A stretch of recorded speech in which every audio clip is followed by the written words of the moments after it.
Good evening everyone, welcome to Skill Book. मैं हूं मीनू। तो आज कुछ और क्वेश्चंस करते हैं एम्प्लॉयबिलिटी स्किल सेकेंड ईयर से related.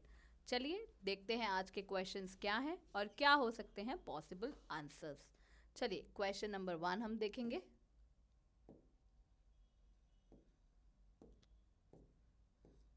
Okay, how can we decide, हम कैसे डिसाइड कर सकते हैं समबडीज पर्सनालिटी, किसी की पर्सनालिटी को कैसे डिसाइड किया जाता है? बिहेवियर से, लैंग्वेज से, ड्रेस से या ऑल द अबव? तो यहाँ पे सारे चीज़ें हमें चाहिए। All the above possible answer है, क्योंकि सब कुछ आप पर्सनैलिटी में देखेंगे, उसकी ड्रेस भी, किस तरह से वो बात करते हैं और कैसे वो बिहेव करते हैं। Second question, how can we be more disciplined, हम ज़्यादा डिसिप्लिन्ड कैसे हो सकते हैं? हाउ मतलब कैसे? पंक्चुअल होकर, रिस्पेक्ट एवरी इंडिविजुअल, सबका आदर करके, be neat and clean, all the above.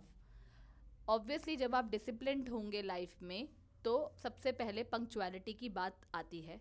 तो डिसिप्लिन्ड होने के लिए पंक्चुअलिटी भी होनी चाहिए। आप अगर डिसिप्लिन्ड है तो दूसरों की रिस्पेक्ट भी आप करेंगे।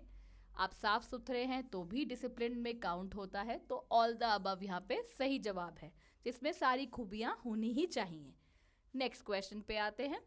विच वर्ड्स, कौन से शब्द डिस्क्राइब करते हैं नेमिंग वर्ड्स को?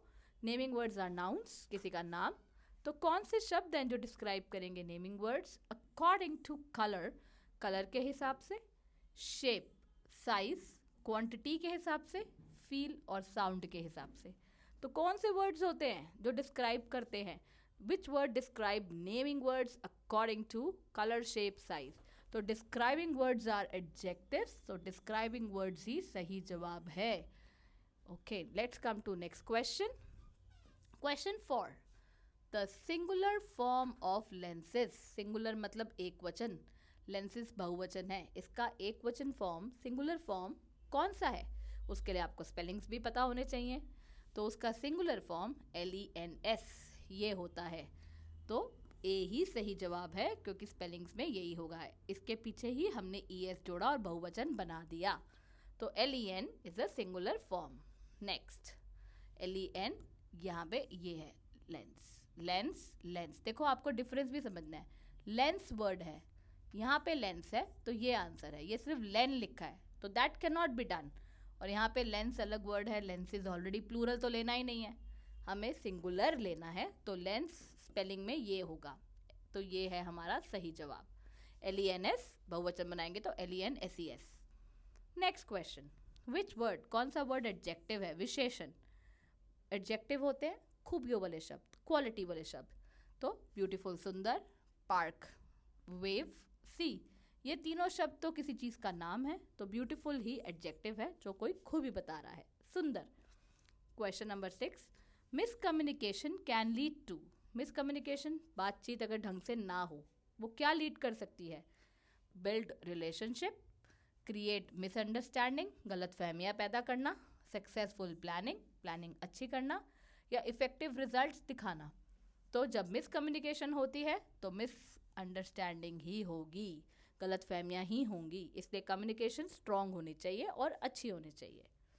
Next question, for effective communication, बेहतरीन कम्युनिकेशन के लिए, यू शुड कीप लिसनिंग, आपको क्या करना चाहिए? सुनते रहना चाहिए। कीप टॉकिंग, बोलते रहना चाहिए। Listen and talk carefully, listen carefully but talk. तो जब आपको अच्छी कम्युनिकेशन रखनी है तो सुनना भी ज़रूरी है और बात भी ध्यान से करें। सी ऑप्शन यहाँ पे सही जवाब है। चलिए नेक्स्ट क्वेश्चन देखते हैं, क्वेश्चन नंबर 8। आपको कोई भी डाउट हो तो आप चैट बॉक्स में लिख सकते हैं, हम आपके डाउट्स को ज़रूर हैंडल करेंगे और उनका जवाब देंगे। Okay, question number 8, operating system interferes with the functioning of the program. तो फॉल्स, कोई भी ऑपरेटिंग सिस्टम इंटरफेयर नहीं करता है with the functioning of the programs. तो हमें कुछ चीज़ें ऐसी हैं जो बेसिक हैं, हमें ध्यान भी रखना होता है कि वो क्या पूछा जा रहा है और क्या उसका जवाब है। तो यहाँ आंसर फॉल्स है। Next question is question number 9, ये सही जवाब है। Primary storage devices are, main storage devices कौन से होते हैं? DVD, CD, RAM, ROM, USB. तो रैम रोम ही प्राइमरी स्टोरेज होता है कंप्यूटर्स में। Next question, a computer system consist of hardware and software components. Computer system में दोनों चीज़ें होती हैं, हार्डवेयर भी और सॉफ्टवेयर भी। तो ये जवाब तो सही है, तो ट्रू इसका सही उत्तर है। Question number 11, open ended questions are those which can be answered by simple yes और नो। क्या ओपन एंडेड क्वेश्चंस वो होते हैं जिसमें सिर्फ हाँ और ना हो? हाँ ना वाले क्वेश्चंस क्लोज्ड एंडेड होते हैं, ओपन एंडेड नहीं। तो इसका जवाब होगा false. Next question, question number 12, closing is important because it ensures, ये कंफर्म करता है कि customer does not buy anything. Closing ज़रूरी है क्योंकि वो इंश्योर करता है customer does not buy anything. True और फॉल्स?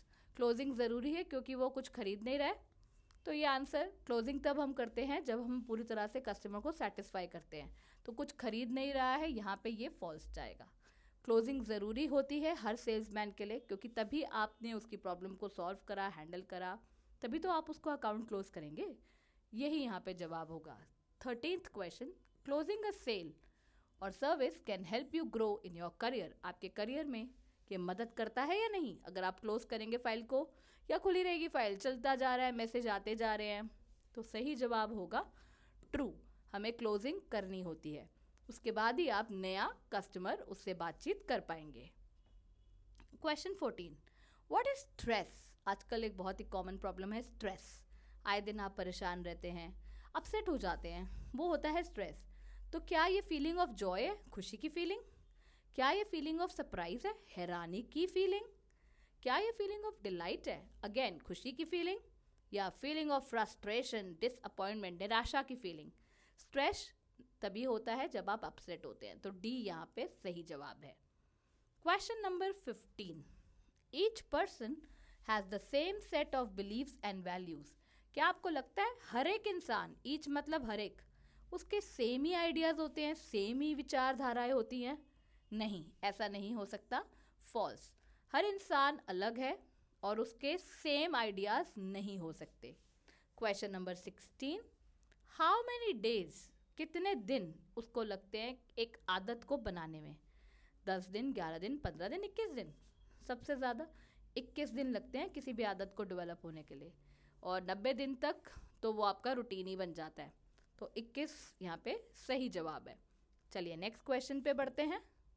अगर कोई डाउट है तो आप चैट बॉक्स में ज़रूर लिखिए, हम उसका जवाब जल्दी देंगे।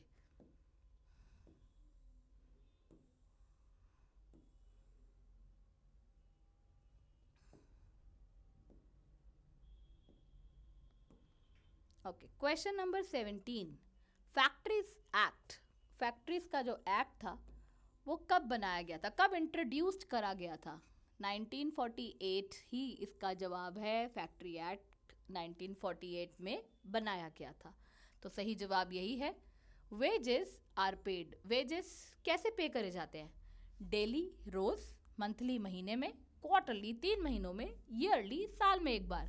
वेजेस तो रोज ही होते हैं, तो इसका आंसर होगा डेली, मतलब रोज। Okay, next question, question number 19, when, जब a worker contributes to bring, एक कंट्रीब्यूशन करता है to bring the best output, best निकालने के लिए, by using the available resources, जो भी उपलब्ध सोर्सेज हैं, अवेलेबल उपलब्ध रिसोर्सेज, द वर्कर इज, वो कैसा है वर्कर? जब एक वर्कर कंट्रीब्यूट करता है बेस्ट आउटपुट, सबसे बेहतरीन आउटपुट देने के लिए अच्छे रिसोर्सेज जो उपलब्ध हैं उनमें से, तो वर्कर कैसा है? क्या वो प्रोडक्टिव है, मतलब ज़्यादा फ़ायदेमंद, इनफेक्टिव मतलब फ़ायदेमंद नहीं है, बैड बुरा, या सेल्फिश मतलबी? तो वो वर्कर तो प्रोडक्टिव है क्योंकि वो सारे रिसोर्सेज यूज़ कर रहा है जो भी अवेलेबल है और अपना बेस्ट दे रहा है। तो ए यहाँ पे सही जवाब है। क्वेश्चन नंबर 20, PPE की फुल फॉर्म क्या होती है? P मतलब पर्सोनल, P मतलब प्रोटेक्टिव, E मतलब इक्विपमेंट। तो ये 3 ऑप्शंस एक साथ बी में है, तो बी यहाँ पे सही जवाब है। क्वेश्चन नंबर 21, प्रोडक्टिविटी कैसे बढ़ाई जा सकती है? Can be increased by offering, क्या सिर्फ ट्रेनिंग से, जॉब साइट एक्सपीरियंस से, trainings and job site experience दोनों से, या एक भी चीज़ से नहीं? तो प्रोडक्टिविटी बढ़ाने के लिए हमें ट्रेनिंग भी चाहिए और एक्सपीरियंस भी चाहिए साथ साथ, ताकि आप सीखें जहां आप गलतियां कर रहे हैं, एक्सपीरियंस लेंगे, तजुर्बा लेंगे, वो गलतियां नहीं करेंगे दोबारा, तो ही ट्रेनिंग का भी फ़ायदा होगा और जॉब साइट एक्सपीरियंस उसमें काउंट होगा। तो इसमें पॉसिबल जवाब सी है। Now 22 number question, work place safety includes, work place में जो सेफ्टी है उसमें क्या क्या चीज़ें शामिल हैं? It includes protection of the workers against, workers की सुरक्षा, किसके खिलाफ? अगेंस्ट मतलब खिलाफ, किसके? मौसम, केमिकल्स, डस्ट या ऑल द अबव? तो इन सब के खिलाफ मतलब इन सब चीज़ों के अगेंस्ट हमें सुरक्षा मिलती है, तो ऑल ऑफ द अबव सही जवाब है। वर्कर्स को हर तरह से सेफ्टी मिलती है, वेदर कंडीशन, डस्ट से और केमिकल से भी।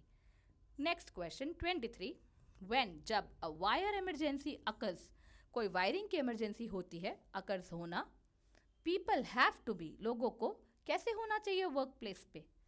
लॉक्ड इन, क्या उन्हें बंद कर दिया जाए? इवैक्यूएटेड फ्रॉम, उस जगह से निकाला जाए? ड्रिवन टू, किसी और तरफ भेजा जाए? नन ऑफ द अबव, तो उन्हें वहां से बचाया जाता है, इवैक्यूएटेड फ्रॉम दैट एरिया। तो that is the correct answer, B, ये है सही जवाब। 24, dash protect hands from cuts, burns, harmful liquids, क्या चीज़ है जो बचाता है आपके हाथों को कि निशान ना पड़ जाए, जल ना जाए, हार्मफुल लिक्विड का असर ना हो? तो गॉगल्स, वो तो हम आंखों में पहनते हैं, ग्लव्स वो हम हाथों में पहनते हैं, तो पॉसिबल आंसर ग्लव्स ही होगा, ईयर प्लग्स कानों के लिए और हेलमेट सर के लिए, बी है इसका सही जवाब।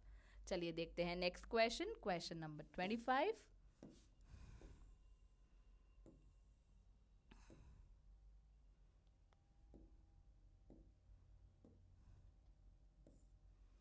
Okay, you do not need to try to improve your skills, आपको ज़रूरत नहीं है इम्प्रूव करने की अपनी skills. Once you start working, एक बार जब आपकी जॉब लग जाए, क्या उसके बाद आपको लगता है आपकी स्किल्स को आपको इम्प्रूव नहीं करना चाहिए? ट्रू और फॉल्स? फॉल्स, सारी उम्र हमको सीखना होता है, ऐसा नहीं कि आपको नौकरी लग गई तो उसके बाद आपको सीखेंगे ही नहीं, हमें हमेशा ही इम्प्रूवमेंट की रिक्वायरमेंट होती है। Next question, which of these, इनमें से कौन सा is not an entry level job, ये शुरुआती जॉब नहीं है, नॉट नहीं है। After ITI for interior designers, कौन सी ऐसी जॉब नहीं को ध्यान रखना है, हमें नहीं वाला ऑप्शन ध्यान रखना है कि एंट्री लेवल पे ये जॉब नहीं मिलेगी। तो स्पेशलिस्ट, जो किसी चीज़ में निपुण हो जाते हैं, इंटर्न्स, अभी शुरू ही करी है internship, junior designer, junior interior designer, आप सीनियर के नीचे जूनियर पोजीशन पे लगे हैं, डिज़ाइन असिस्टेंट, वो हेल्प करते हैं। तो इसमें से स्पेशलिस्ट ही एक ऐसी पोजीशन है जो शुरुआत में नहीं मिल सकती, वो आपको एक्सपीरियंस के बाद, तजुर्बे के बाद ही मिलेगी। नेक्स्ट क्वेश्चन पे आ जाते हैं, question number 27।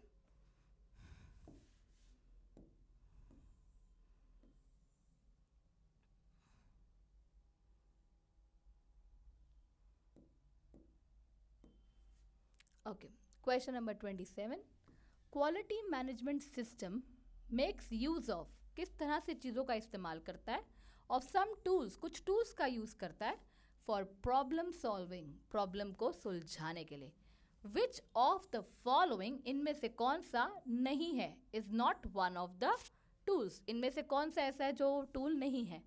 Fish bone diagrams हम यूज़ करते हैं समझाने के लिए, 5D एंड 5S मेथड्स हम यूज़ करते हैं समझाने के लिए, 4D एंड 4S मेथड्स हम यूज़ करते हैं। फोर्थ है काइजन प्रिंसिपल, ये हम यूज़ नहीं करते, अपने आप को बेटर करना होता है काइजन प्रिंसिपल, तो हमें यहाँ पे वो बताना है टूल, काइजन प्रिंसिपल एक टूल नहीं है, तो यहाँ पे डी पॉसिबल आंसर है। Okay, then comes next question, ISO stands for, ISO की फुल फॉर्म क्या है? I for international, O for organization and S for standardization. So ये यहाँ पे सही जवाब है D, International Organization for Standardization. Question 21, sorry 29, BIS stands for, BIS की फुल फॉर्म होती है ब्यूरो ऑफ इंडियन स्टैंडर्ड्स। तो A part is the right answer, क्योंकि ये यहाँ पे ब्यूरो ऑफ इंडियन स्टैंडर्ड्स आपको पता होना चाहिए। यहाँ पे स्टेट्स नहीं हो सकता, ब्यूरो ऑफ इंटरनेशनल नहीं, इंडियन। तो ए ही सही जवाब है। Last question for the day, the business idea. जो बिजनेस का आइडिया वो कैसा होना चाहिए? सेटिस्फाई ओनली माई नीड्स, आपके आइडियाज़ को सेटिस्फाई करे, किसी की प्रॉब्लम को सॉल्व करे, वर्ल्ड को बचाए, या इसमें से कुछ भी नहीं। तो बिजनेस आइडिया वो होना चाहिए जो आपकी नीड्स को सेटिस्फाई करे, ताकि आप और आगे सोचें उसको बढ़ाने के लिए। मैं उम्मीद करती हूँ आपको ये सब समझ आया होगा। अगर कोई डाउट्स हैं तो आप चैट बॉक्स में भेजेंगे। पढ़ते रहिए, सीखते रहिए, और स्किल बुक को लाइक ज़रूर करिए, शेयर करिए वीडियोस, और कोई डाउट हो ज़रूर भेजिए। स्पोकन इंग्लिश के लिए आपको हमारी डिटेल्स डिस्क्रिप्शन बॉक्स में मिल जाएंगी। अगर आप में से कोई सीखना चाहता है तो हमारे सेंटर पे आ सकते हैं, ग्रामर को लर्न कर सकते हैं, स्पीकिंग क्लासेस ले सकते हैं। तब तक के लिए बाय, नेक्स्ट टाइम फिर मिलेंगे नए वीडियोस के साथ, नए कॉन्सेप्ट्स के साथ। ओके देन, बाय, सी या, थैंक यू।